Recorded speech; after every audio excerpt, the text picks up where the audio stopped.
Thank you, Tom and Krista. That was absolutely beautiful. Thank you. Oh, I love the words to that.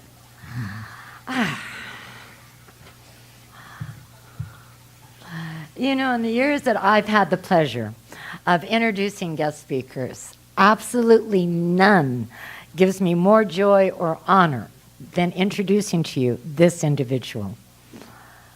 After he experienced the grace of inner peace, having lived with and been guided by great yogis in the Himalayas, he returned to the United States 5 years ago in 2013 to begin a walking pilgrimage of peace across the country.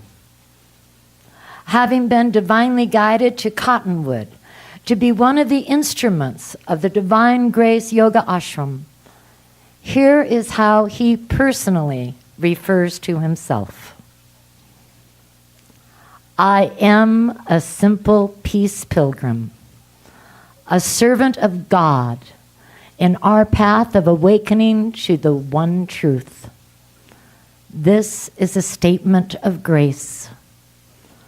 I was so much rather thought myself to be, but through grace, I have stripped all of this away and sit here now in the eternal and boundless presence of self. This ashram, this body, and this mind are servants and are here for the purpose of serving the Lord's mission and your own real purpose in coming here to this physical plane, supporting your path to your own immortal divine self. Swami, you glow with the love and kindness, extending your heart to each of us, and we joyously look forward to your message. To everyone present, I invite you to please join me in extending a loving and warm welcome to this magnificent expression of God's love and light, whom we know as Swami Sankarananda. Thank you, dear.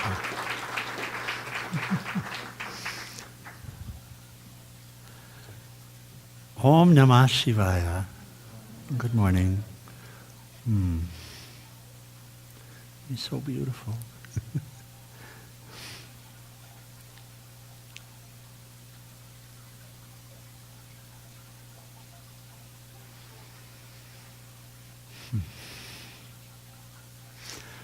Let's repeat a mantra together. This one's in English, so it won't take long to pick it up.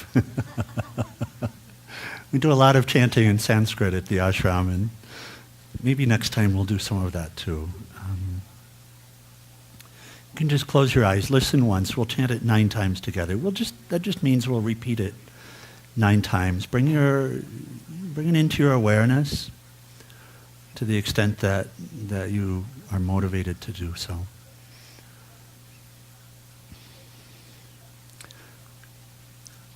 I am being held in the arms of love eternal. I am being held in the arms of love eternal. I am being held in the arms of love eternal. I am being held in the arms of love eternal. I am being held in the arms of love eternal. I am being held in the arms of love eternal. I am being held in the arms of love eternal. I am being held in the arms of love eternal. I am being held in the arms of love eternal.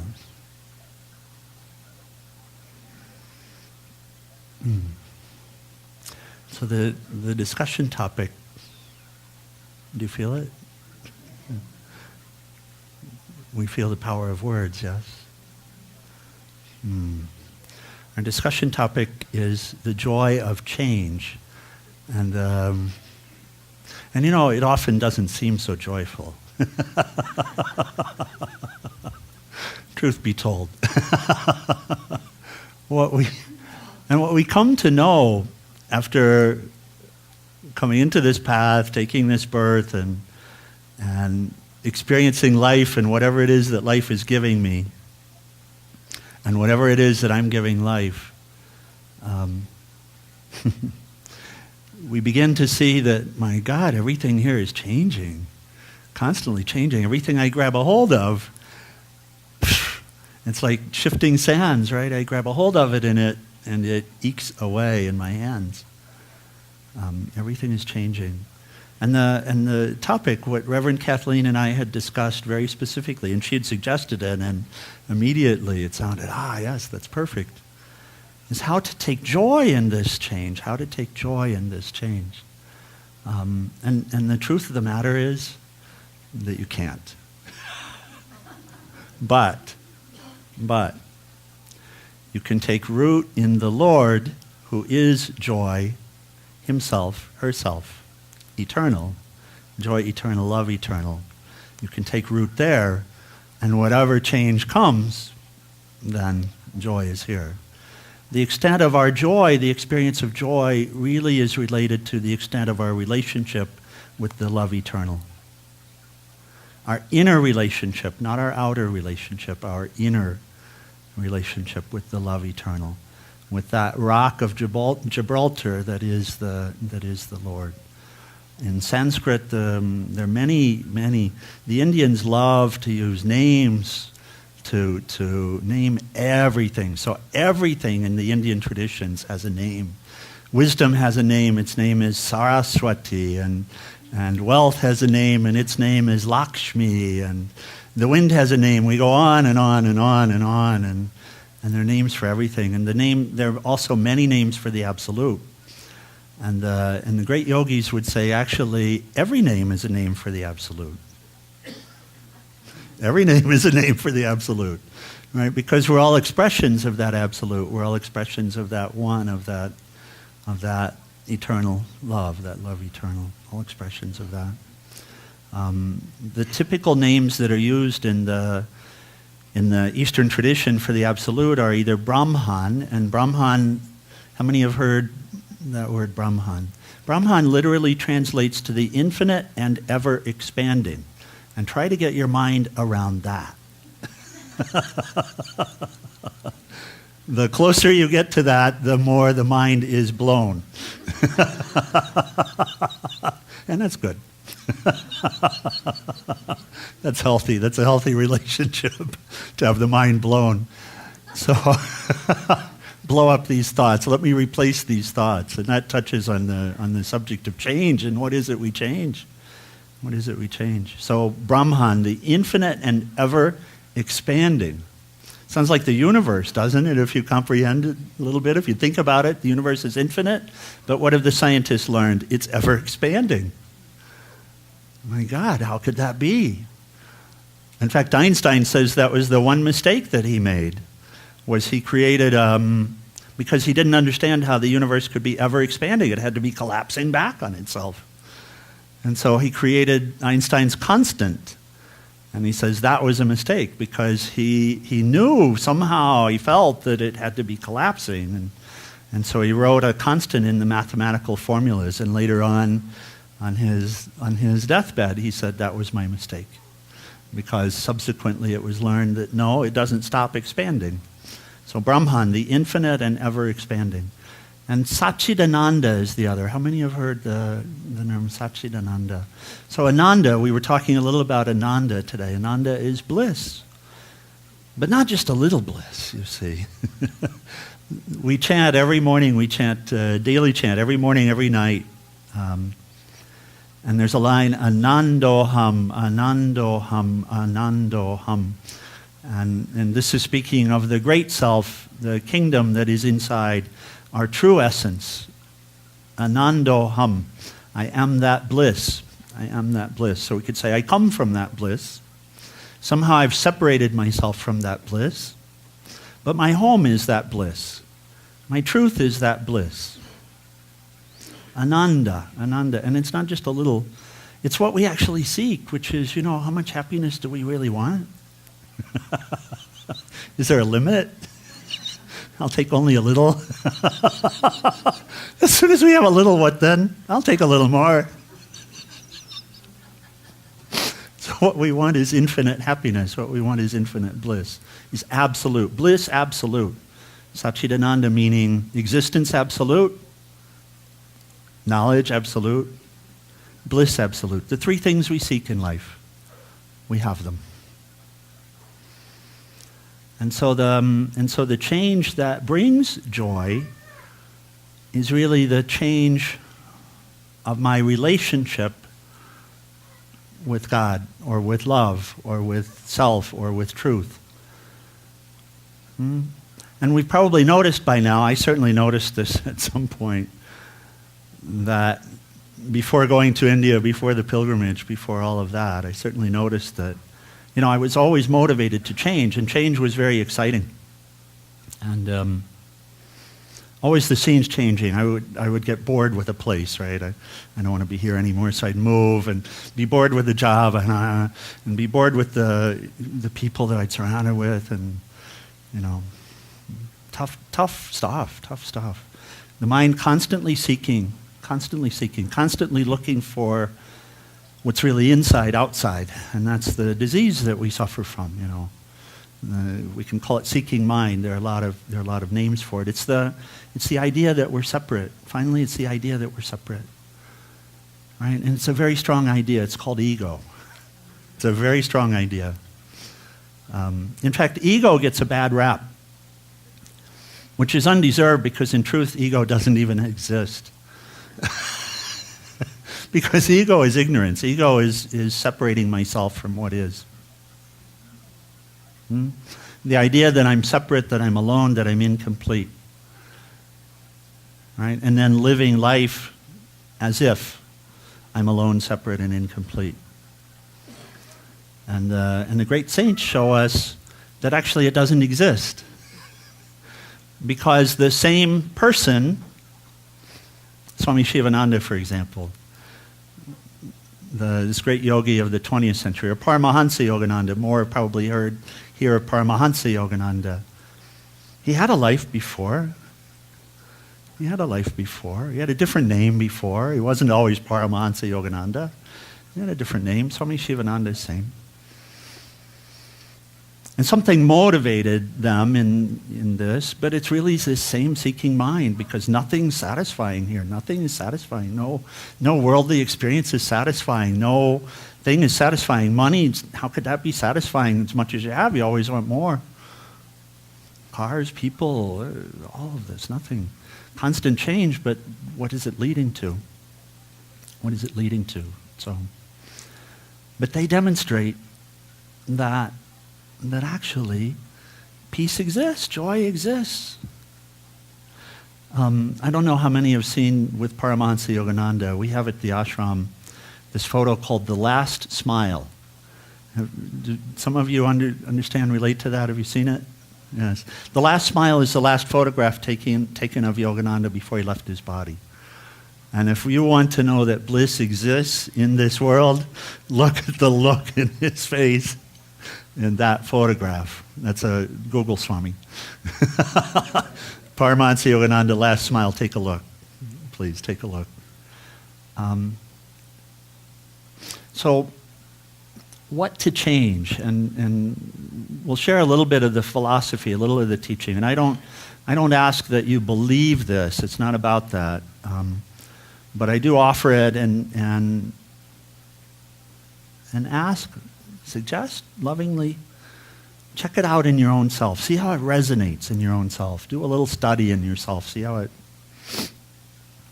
The Buddha says, and I won't read it, we'll paraphrase it, but Dhammapada is one of the great scriptures of the Buddhist tradition. And it starts with a chapter, and it's quotes from the Buddha, teachings of the Buddha, directly from his mouth, which is scripture, over the years that he was serving and teaching and traveling and such. And the first chapter is called The Choices, or the Twin Verses, like that. And he says, all that we are is a result of our thoughts. all that we are is a result of our thoughts. It said, think an evil thought and suffering will follow you as the ox cart follows the ox. And then he says, all that we are is the result of our thoughts. Think a kind thought and happiness will follow you as the ox cart follows the ox. So it's not being said that beneficial thoughts are happiness, but it's said that with beneficial thoughts, happiness follows you. Happiness is your constant companion. That's the sharing. There's another teaching that goes like this, and this is speaking to the relationship with thoughts and our relationship with thoughts. It's said, and this is in the Upanishads and in the Gita and many of the great teachings across the traditions, it's said that the mind is superior to the senses. Now we know this because, have you ever been to the doctor and the doctor? So it's saying the I'll start here. The senses are superior to the body. The senses are superior to the body. My mistake. So we know that because with the little bang, the rubber mallet on the knee, what happens? So the senses are above the body. The mind is above the senses. Have you ever had the experience where maybe you were engaged in a sporting activity or maybe doing something and completely active in it, completely involved in it, you'd lost yourself in it, and something gets cut, maybe chopping veggies in the kitchen, something like that, and you don't notice it, you don't feel it? You ever noticed that? So that's the idea, the mind is superior to the senses. What's superior to the mind? The intellect, power of choice. If you noticed you have the ability to choose, mind may assert something habitually. You may say, no, I'm not going to follow you. You may say, I want pizza today. And you may say, no, I really don't want pizza today. And after a while, the mind will what? Follow your instruction. Yes? So intellect is superior to the mind. What is it that's superior to the intellect? Ego, inner self. We could also say God. We can also say God. But it's the idea of ourself. It's the idea of who I am, the inner self. There's a beautiful quote from Dr. Holmes, and the quote is, the only God that man knows is the God of his inner life. He says it can be no other way. The only God that man knows is the God of his inner life. He says it can be no other way. The inner self, the inner life, the inner relationship is what determines everything else. Who am I? What is important to me? Right? Because our desires, which are coming from that inner self, from that inner view of who we are, will underlie the thoughts. If we're motivated, if I say, I will gain fulfillment through eating, and I will travel the world in order to eat, then my desires will be all around food. My thoughts will be all about food. My actions will be all about food. So when I say, I am going to find happiness through eating, and don't make fun because, we have all sorts of different ideas that underlie our desires and our actions, right? So who are we to make fun? Because we're all holding on to some idea of self that's actually separate from the God self, separate from the true self. And then the change that I experience will be change in diet, change in food, all of this. Some different idea, some different desires, some different thoughts, some different actions. And we can change. We can search the world with any of these. But that same power applied to seeing yourself in the center, in the innermost being, in the most true me for me. The most true me for me, where I find my own God. And my God might be money. My God might be promotion. My God might be pizza. My God might be the absolute. My God might be love. My God might be kindness. My God might be peace. Right? It's that innermost being that determines the nature of all of our thoughts. In walking in the Reverend's office, there's a sign that says, it's the Religious Church of Religious Science sign that was hidden away in the office. And the quote on it says, change your thoughts, change your life. So how to change the thoughts? Change your identity. Change your identity. That is the one way to change them. You know, I noticed when I was very much in the world, and we'll close here, but when I was very much in the world, I had one perception of myself. I saw myself as president of this company that I was, and this went on for some number of years. And what I found was, because I saw myself as the future president of this company, that every step I took led me towards that. And I saw that I was continuing to venture towards that. And all of the other things that I had ever had the desire for, money and friends and travel and all of these things, they would come accordingly. They would come accordingly because I had the goal, I had the vision of seeing it works the same way. See yourself as a child of God. See yourself in the kingdom. See yourself being held in the arms with the beloved. See that that's who I am, not just a thought. That's who I am. That's who I want to be. There's nothing else. All I want is to know God and to serve God. By changing the identification, and this is the great power that you have. This is the great power that all of us have. You see, to some point, perhaps it changed by accident, not intentionally. Right? Maybe I tried something for a while, and I didn't find happiness in that, and I tried something different, and then I took my identity from that. But you see, the power exists for us to change our identity, to set an inspiration and aspiration, to select it. And we're coming to New Year's now. We're coming to New Year's now. This is the power that we have, is to take inspiration from a saint. Take inspiration from the Lord. Take inspiration from love. And set the aspiration at embodying this. It's amazing the power that you have with your will, because you are in the kingdom. You are with the Lord. Truly you are.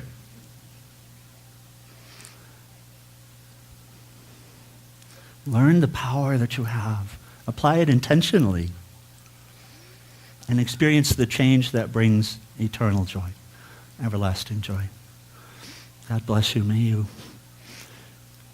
know the Lord. May you see the Lord in every space that you look. May you see the glittering of the beloved in every object, in every experience. May you know the peace that abideth all understanding. May you set the biggest goal you can imagine this year. Not a lot of them, just one.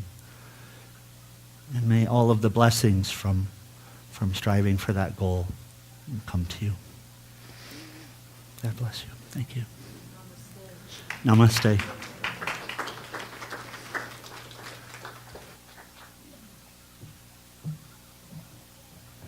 Oh, certainly we can do better than that.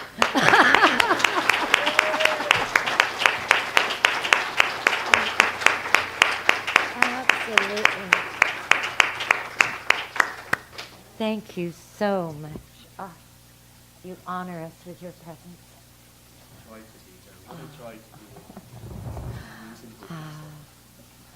And so let us just anchor that message now in prayer. And I invite all of you now, if you feel comfortable in doing so,